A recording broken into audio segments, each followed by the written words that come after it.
अजित पवार यांनी शिवसेनेला चांगलंच फटकारलेलं आहे। अजित पवार यांनी असं म्हटलेलं आहे की सत्तेत राहून लाल दिव्याच्या गाडीत मिरवायचं आणि अडचण आली की मित्रपक्षांच्या मंत्र्यांना शिव्या घालायच्या ही शिवसेनेची दुटप्पी भूमिका आहे असं त्यांनी म्हटलंय।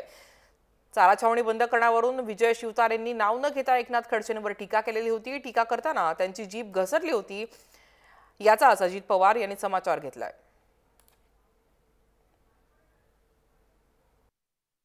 एकीकडे सत्ता भोगतोय, एकीकडे लाल दिवा मध्ये फिरतात, निर्णय प्रक्रियेमध्ये सहभागी असतात आणि पुन्हा काही अंगलट आलं की भाजपला दोष द्यायचा, भाजप असं करतंय तसं करतंय। अशा पद्धतीची दुटप्पी भूमिका ही महाराष्ट्रातली जनता निश्चितपणे ओळखून आहे।